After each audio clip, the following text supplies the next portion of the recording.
ఓం నమః శివాయ. ఓం నమో నారాయణాయ. నరదృష్టి నివారణ, సంచిత కర్మ, ప్రారబ్ధ కర్మ, ఆగమిక కర్మ నివారణ తులాభార కాళభైరవ నమో నమః. హరి ఓం. ఓం బుధ అరిష్టేతు సంప్రాప్తే బుధ పూజాంచకారయేత్ బుధ ధ్యానం ప్రవక్ష్యామి బుద్ధి పీడోప ఉపశాంతయే. హరి ఓం.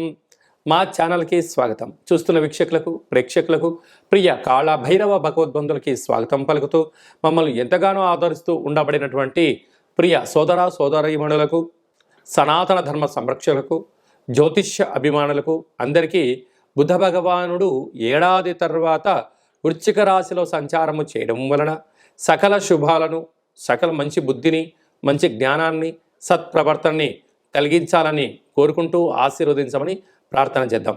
బుధుడు అనగానే మన బుద్ధికి సంబంధించిన స్వామివారు. అంటే మన బుద్ధి ఎలా ఉండాలంటే కూడా నిత్యము అప్రమత్తత కలిగి ఉండడం, ధర్మబుద్ధి కలిగి ఉండడం, సిద్ధి బుద్ధి అంటారు. అంటే విఘ్నేశ్వర స్వామివారి యొక్క భార్యలు ఇరువురైతే వారు సంకల్ప సిద్ధి, సంకల్ప బుద్ధి అంటూ ఉంటారు. కనుక వారి యొక్క ఆశీస్సులు మనకు ఎలా మంచి బుద్ధి కలిగినప్పుడే మనిషి జీవన విధానం, సత్ప్రవర్తన, ఆరోగ్యము, నియమము, క్రమశిక్షణతో కూడిన జీవనాన్ని అందరికీ ప్రసాదించాలని కోరుకుందాం.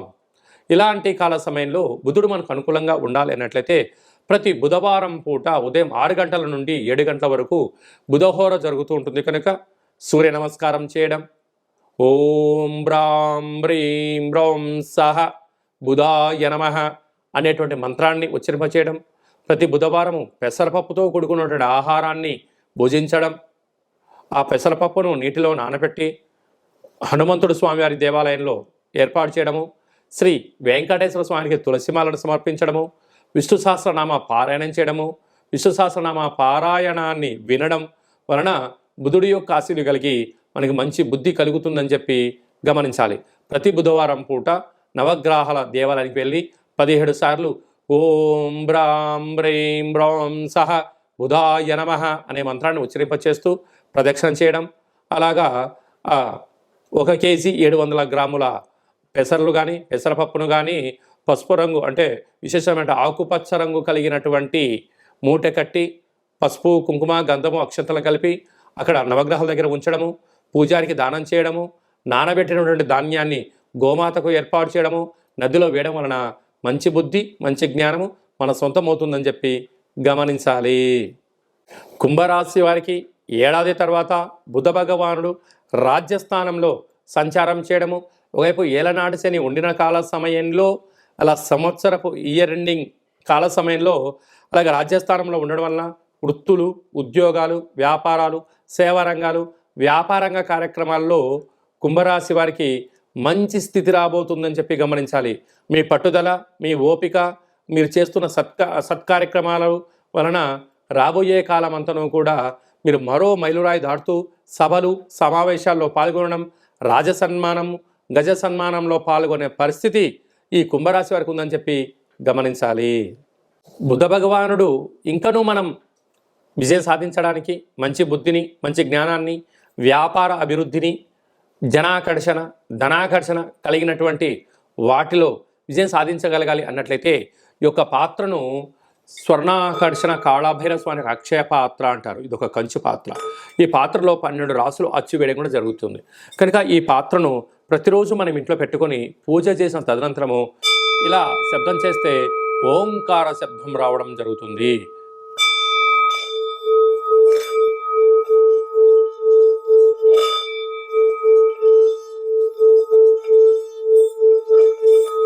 ఈ శబ్ద తరంగాల్ని సృష్టించడం వలన మనిషి శరీరంలో 7 చక్రాలు వికసింపచేయడం, మనకు మంచి బుద్ధి, మంచి జ్ఞానం కలగడం, వ్యాపారంలో మనం ఏదైతే అనుకుంటున్నామో వాటికున్న ఆటంకాలన్నీ కూడా తొలగిపోతాయని చెప్పి గమనించాలి.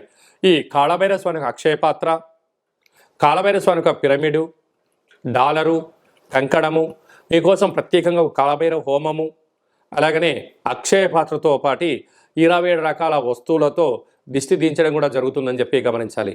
కనుక ఆసక్తి గలవారు ఈ కింది నెంబర్ సంప్రదించి మంచి బుద్ధిని మంచి జ్ఞానం కలిగించేటువంటి అక్షయ పాత్రను ఇంట్లో పెట్టుకొని పూజ చేసుకుందాం. అష్ట కష్టాలకు స్వస్తి పలుకుదాం. అష్టైశ్వర్య స్వాగతం పలుకుదాం. నరదృష్టి, శత్రు దృష్టి, సకల కర్మలను తగ్గించుకునే మానవ ప్రయత్నం చేద్దామని చెప్పి గమనించాలి. అలాగనే ఈ యొక్క ఉప్పును హిమాలయన్ రాక్ సాల్ట్ అంటే సైంధవ లవణము ఉప్పు దీపము అంటారు. అంటే మనము ఏదైనా ఒక కార్యక్రమాలు చేస్తున్నప్పుడు కొన్ని దుష్టగ్రహాలు తొలగించడం కోసం ఉప్పు పోసి దీపం వెలిగిస్తూ ఉంటాం. అలాగనే ఈ యొక్క సైంధవ లవణ ఉప్పు దీపాన్ని ఇంట్లో పెట్టుకోవడం వలన 4 వైపులా పైన కింద 30 అడుగుల వరకు నెగిటివిటీని కంట్రోల్ చేయడము, ప్రశాంతత, మంచి నిద్ర, అదృష్టం మన సొంతం అవుతుందని చెప్పి గమనించాలి. కనుక మనమందరము కూడా సత్ప్రవర్తన కలిగిన జీవితానికి స్వాగతం పలకాలి అన్నట్లయితే ఈ సైంధవ లవణ కాళభైరవ ఉప్పు దీపాన్ని ఇంట్లో పెట్టుకొని అదృష్టానికి స్వాగతం పలుకుదామని చెప్పి గమనించాలి. అలాగే మీ వ్యక్తిగత జాతకం తెలుసుకోవాలనుకుంటున్నారా? మీ యొక్క పేరు, పుట్టినటువంటి తేదీ, నెల, సంవత్సరం, సమయం రాసి మీరు వాట్సాప్లో పంపించగలిగినట్లయితే మీ యొక్క జాతకాన్ని 100 సంవత్సరాల జాతకాన్ని రాసి పంపించి మీరు పుట్టినప్పుడు గ్రహ గమనాలు ఎలా ఉన్నాయి, ప్రస్తుతం ఎలా ఉంటున్నాయి, రాబోయే కాలం ఎలా ఉండబోతున్నాయో సవివరంగా సంపూర్ణంగా కూడా తెలియజేయడం జరుగుతుంది. అలాగే చాలామందికి డేటా బర్త్లు లేనటువంటి వారికి మీ పేరు యొక్క మొదటి అక్షరాన్ని అనుసరిస్తూ రాశిని తెలియజేస్తూ రాశి యొక్క స్థితిగతులను చెప్తూ రమణ శాస్త్రం ద్వారా అనగా గవ్వల ద్వారా కాళభైరవ ఉపాసన చేత భూత, భవిష్యత్, వర్తమానాన్ని తెలియజేయడం జరుగుతుంది. కనుక ఈ కింది నెంబర్ సంప్రదించి అపాయింట్మెంట్ తీసుకొని సంప్రదించగలరు. మన యొక్క దేవాలయంలో ఎవరు జాతకం, జ్యోతిష్యం చెప్పించుకున్నా వారికి కాళభైరవ స్వామి దేవాలయంలో అర్చన, అభిషేకము, ఒక కాళభైరవ ముడుపు దీపాన్ని పూజను ఏర్పాటు చేసి మీకు వీడియో కాల్ ద్వారా చూపించి స్వామికి ఆశీస్సులు కూడా మీకు అందించడానికి ఏర్పాట్లు చేయడం జరుగుతుందని చెప్పి గమనించాలి. మీ అబ్బాయికి కానీ అమ్మాయికి కానీ ఎంత ప్రయత్నం చేసినా వివాహం అవ్వడం లేదా, జాతకంలో ఎలాంటి యోగం ఉంది, ఎలాంటి దోషం ఉందో తెలుసుకునే ప్రయత్నం చేద్దామని చెప్పి గమనించగలగాలి. వివాహమైన దంపతులు తరచుగా గొడవ పడుతూ ఉన్నారా? ఎందుకు జాతకంలో ఇలాంటి దోషాల వలన ఏం జరుగుతుందో విషయం తెలుసుకొని వారు అన్యోన్యంగా కలిసి ఉండేటువంటి ప్రయత్నం చేసి వారిని పార్వతీ పరమేశ్వరులాగా ఉండేటువంటి మానవ ప్రయత్నం చేద్దామని చెప్పి గమనించాలి. అందరి పైనను ఈ బుధ భగవానుడి యొక్క ఆశీస్సులు ఉండాలని కోరుకుంటూ మంచి బుద్ధిని మంచి జ్ఞానాన్ని ప్రసాదించాలని కోరుకుంటూ ఆశీర్వచనం. ఓం శతమానం భవతి శతాయు పురుష సతేంద్రియ ఆయుష్యేవేంద్రియే ప్రతిష్టతి ధనం ధాన్యం బహుపుత్రలాభం శత సంవత్సరం దీర్ఘమాయు సర్వే జనా సుఖినో భవంతు లోకా సమస్తా సుఖినో భవంతు సర్వం బుధదేవతార్పణమస్తు.